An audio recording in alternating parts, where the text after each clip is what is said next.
الورد وين نحط نحطك يا طبق الورد يا ليلى يا وجه الساق وين نحطك.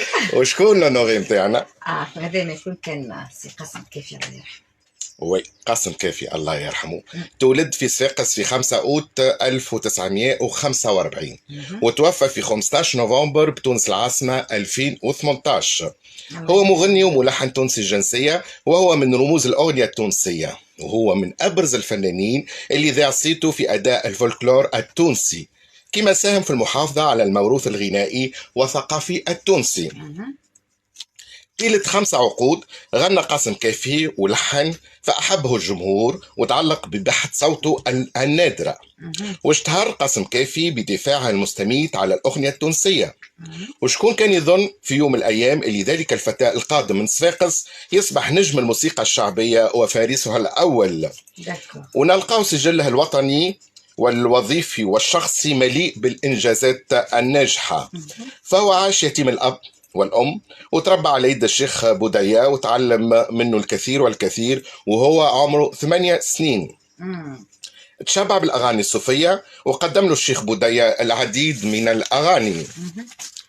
من الأغاني الشعبية اللي ما زالت اليوم هذا عايشة وناجحة. دخل لإذاعة صفاقس وهو عمره 12 سنة سنة 1956. شجعوا برشا المرحوم محمد جاموسي والمطرب رفيق دربو أحمد حمزة، والتحق بالفرقة الموسيقية لإذاعة صفاقس سنة تأسيسها في 1961. وكان قاسم كافي إلى جانب العديد من المطربين التونسيين، وسرعان ما جاته الفرصة وتحول إلى تونس العاصمة والتحق بفرقة الإذاعة الموسيقية بقيادة الأستاذ عبد الحميد بالعجية. وبعد فترة من الغناء بدأ يلحن، ونلقاه لحن العديد من الأغاني لثلة لا بأس بها من المطربين والمطربات مثل عليا، منى البجاوي، صفوة علي بالعيد، نجاة عطية، سلاف شبيلة، راشد نور الدين الباجي، زهيرة السالم، أمنة فاخر، الشادلي حاجي، وسوسن حمامي وغيرهم. قاسم كافي فنان يتمتع بأذن موسيقية تخليه يحافظ على البصمة التونسية ويرجع على تاريخ بلادنا والأغاني التراثية في كل عمل اللي يقوم به، ويظهر هذا من خلال محافظته على لباس الجبة التونسية في كل حفلاته الداخلية والخارجية. فنانة قاعد محافظ على شبابه وحيويته وشخصيته المثيرة للجدل، وكانت عنده صراحة كبيرة، فهو فنان شعبي ومسيرته الفنية تمتد على نصف قرن من الفن والعطاء. أغانيه وصلت تقريبا إلى 600 أغنية بخلاف اللي قعد مخبي بعده. من أشهر أغانيه بل كلها تبارك الله مشهورة وناجحة، وبهذه الأغاني دخل قلوب الناس ودخل ديارهم وغنى في أفراحهم من صغير شانه لكبير شانه. فهو فنان الشعب، القلب الكبير والتواضع الملحوظ هو اللي يمس الناس بل كل التوانسة وغير التوانسة. فهو حساس وقلبه رهيف وسريع البكاء. قاسم كافي قلبه ياسر حنين، دمعته في ساعة ما تنزل على خده حنين برشا، وعلى قد ما عطاته الدنيا من شهرة ومجد وفلوس تلقاه قنوع زوالي راجل عياش، واللي في يده مش ليه وسعدك يا فاعل الخير. قاسم كافي يغني في الأعراس يوميا، فهو اللي حتم الرقم القياسي في مشاركة أفراح الجمهور. ويقول قاسم كافي: أنا لا أغني في المهرجانات لا الدولية ولا المحلية، أنا مهرجاناتي حفلة الأعراس اللي نغني فيها، وإن شاء الله نقدر نوفق باش نفرح جمهوري لو ماكسيموم. ويقول: أنا كيف نغني في 4 عروسات خير من اللي نغني في مهرجان قرطاج.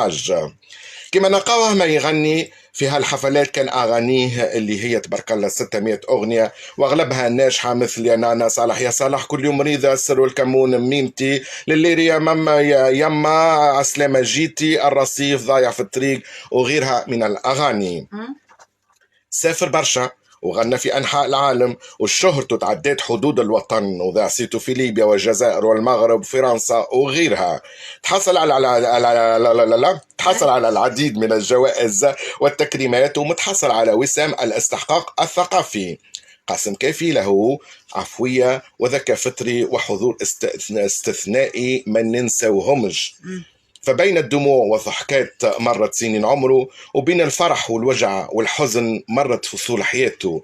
الله يرحم قاسم كافي، وربي يجعله من أهل الجنة. ومعنا تليفون من بنته نادية، إن شاء الله تكون موجودة معنا. نادية، عسلامة، أهلا بيك نادية. الله يرحم سي قاسم كافي، ربي فضلكم توما اللي خلى خليفته ما ماتش، وان شاء الله ربي هو توفى بالحق، اما من قلوبنا احنا ما تنحاش سي قاسم كافي. حتى هو مش موجود، اغانيه موجوده، سيدياته موجوده، نحطوه ما ينجمش نعديو فرح والا عرس ولا مناسبه حلوه ومناسبه فرح.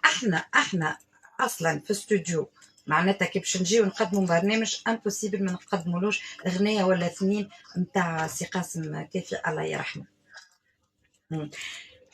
معك محمد سعيد، ان شاء الله كان اجتاز الامتحان بامتياز. نادية ان شاء الله وفقت في التكريم، ان شاء الله وفقت في التكريم. يعيشك عايشك نادية. اخيرا فما شكون سجل اغاني الاستاذنا قاسم كافي، وانتم باش قلتوا باش ترفعوا بقضيه، ما نعرفش وين وصلت الحكايه. تنزلتوا معناها يا به يا به. هذا شو نحبه، خاطر سي قاسم قلبه كبير، وكما قلت انا اللي في يده مش ليه. شاطرني الحكايه ذي. فوالا كمل انت خذ اغنيه. بالموافقة عدد كبير. يعيشك نادية، متشرفين بحضورك برشا معنا، مرحبا بيك وميرسي بوكو. كانت هذه لفتة وشهادة تصدق رانا نحبوه برشا برشا برشا، ومن خلاله هو نحيو كامل العائلة، وربي يفضلكم والله يرحمه وينعمه. عايشك، ميرسي بوكو، باي باي نادية. كان